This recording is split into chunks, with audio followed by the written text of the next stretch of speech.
يعرشون ثم كلي من كل الثمرات فاسلكي سبل ربك ذللا يخرج من بطونها شراب مختلف ألوانه فيه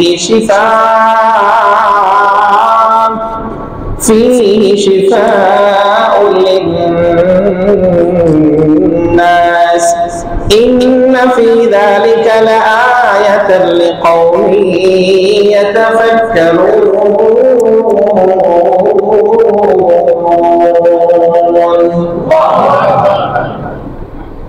আল্লাহ তাআলা বলেন যে মৌমাছির ভিতরে আমি যে মধু দিয়ে রাখছি, তোমরা যে ঔষধ আবিষ্কার করছো এই ঔষধটা একটা রোগের শেফা। আল্লাহ তাআলা মৌমাছির এই মধুর প্রশংসা করতে গিয়ে কালাম তাকে বলেন মৃত্যু ছাড়া সমস্ত রোগের চিকিৎসার শেফা মধুর মধ্যে আছে। আল্লাহ কি বলছেন? ফিহি শিফাউল লিন্নাস, এই মধুর মধ্যে মানুষের জন্য শেফা আছে। কয়টা শেফা আল্লাহ বলছেন কেন? আল্লাহ শুধু বলছেন শেফা মানে উপকারিতা আছে, সুস্থতা আছে। কিসের? তো মৃত্যু ছাড়া পৃথিবীতে যত রোগ আসছে আর আসবে সমস্ত রোগের চিকিৎসা আল্লাহ মধুর মধ্যে আছে।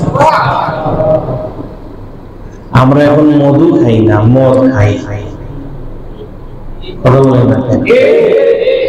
আমরা এখন মধু খাই না, কি খাই? মধু লিখতে আমরা যে ধ যেটাকে বলি, এটাকে কি বলে? কুন্দ বলে। একটা আছে হাঁটু ভাঙ্গা দ, যেটাকে আমরা যে দ বলি, আর একটা কান্দা ভাঙ্গা দ বলে না, যেটাকে দ ঠিকই আছে, ম ঠিক আছে। আমরা শুধু দুইটা দ কে পাল্টাই ফেলছি। মধু নামে আমার খাই, কথা বলেন ঠিক কিনা? সেটা থেকে আসবে।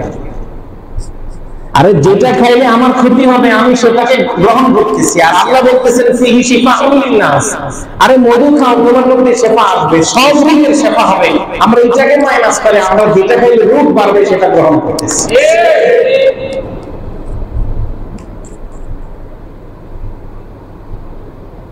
এখন আল্লাহ তাআলা বলতেছেন, তার মধ্যে প্রশংসা করে আল্লাহ বলতেছেন সব রোগের শেফা আছে। এখন যেটা বলা উদ্দেশ্য মাঝে মাঝে কঠিন কথা হয়ে যায়, মনে করেন বলেন যেটা বলা উদ্দেশ্য সেটা হলো এই মধু, মৌমাছি তার মধুর মধ্যে কি অ্যালকোহল ব্যবহার করছে। কারণ মধু কিয়ামত, যদি আপনি যে পাত্রের মধ্যে মধু রাখেন সে পাত্র যদি সঠিক হয় তাহলে কিয়ামত পর্যন্ত মধু নষ্ট হবে না, গ্যারান্টি। আল্লাহ তাআলার গ্যারান্টি। সুবহানাল্লাহ বলেন। দিন দিন আরো বিজ্ঞান, চিকিৎসা বিজ্ঞান বলে দিন দিন মধু যতদিন পুরাতন হবে মধুর পাওয়ার তত বাড়বে। আর আমাদের ওষুধ যদি পুরাতন হয় এটা এক্সপায়ারি কমতে থাকে, মানে ক্ষতি করতে থাকে। আর মধু সে কোনোদিন তার মধ্যে অ্যালকোহল ব্যবহার করে নাই, স্প্রিট ব্যবহার করে নাই মৌমাছি, তার এই মধুর মধ্যে আল্লাহ তাআলা দিন যত যাবে তার মধ্যে শেফার মাত্রা তত বেশি দিতে থাকে। এরপরে আমরা মৌমাছিকে শিক্ষিত বলি, কথা বলেন শিক্ষিত বলি। খুতবাতে জুলফিকারের মধ্যে আসছে নবীজি সাল্লাল্লাহু আলাইহি ওয়াসাল্লাম বসে আছেন, হাতের মধ্যে একটা মৌমাছি এসে বসে। আল্লাহ তাআলা বাবা আদম থেকে নিয়ে ঈসা রাসূলুল্লাহ পর্যন্ত লক্ষাধিক নবীকে যত মুআজিজাত দিয়েছিলেন সবগুলা মুআজিজা আল্লাহ তার রাসূলকে একসাথে দিয়ে দিয়েছেন। নবীর হাতে যখন মৌমাছি বসছে, সরকার আদম প্রশ্ন করলেন, আল্লাহ তোমাকে দুনিয়াতে পাঠিয়েছেন মানুষের সেবা করার জন্য, মানুষের খেদমত করার জন্য আল্লাহ তোমাকে দুনিয়াতে পাঠিয়েছেন।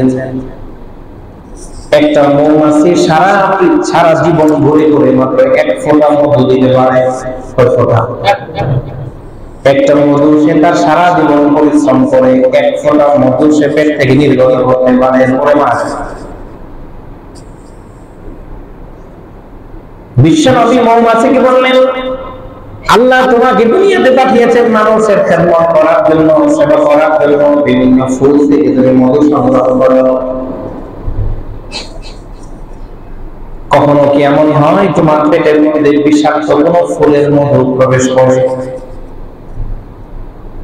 মৌমাছি এমন আল্লাহ তাআলার কাছে দরখাস্ত করে, রব্বুল আলামিন বিশ্ব নবী তোমার হাবিব আমাকে প্রশ্ন করতেছেন, আমি তো বাক শক্তিওয়ালা না, জবাব দেওয়ার জন্য তুমি আমার জবাব বলে দাও।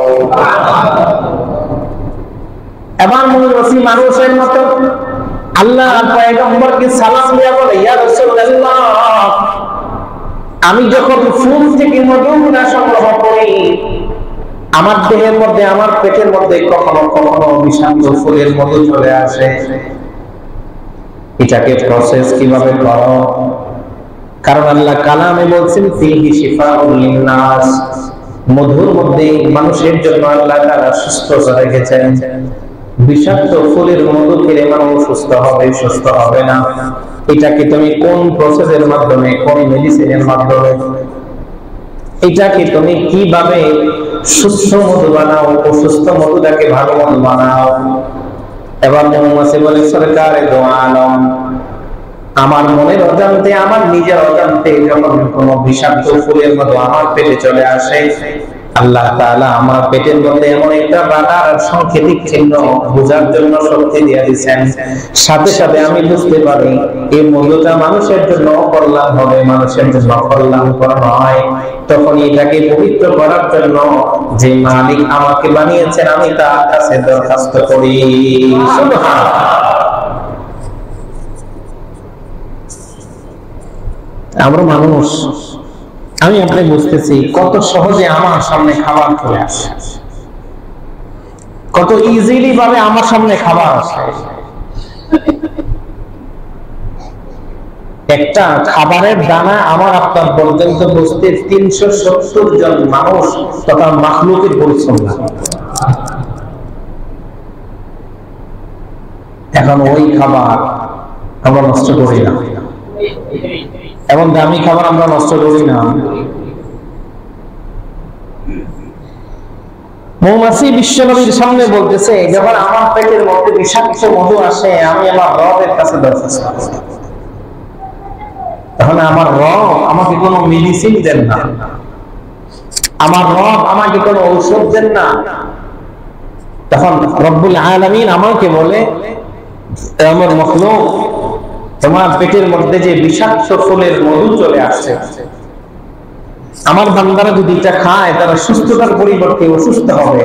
অথচ আমি সূরা নাহলের মধ্যে আমার বান্দাদেরকে জানাই দিছি তোমরা মধু খাও, সুস্থ থাকবে। এখন ওরা যদি মধু খেয়ে অসুস্থ হয়, তাহলে আমার কথা বলতে হইল, তাহলে রব্বে কারীম আমি কি করব? তুমি আমার হাবিবের উপরে একবার দুরূদ পড়ো, পেটের মতো সুস্থ হয়ে যাবে। তুমি আমার সরকারের উপরে একবার দুরূদ পড়ো, তোমার পেটের বিষাক্ত মধুটা দুরূদের বরকতে সুস্থ হয়ে যাবে।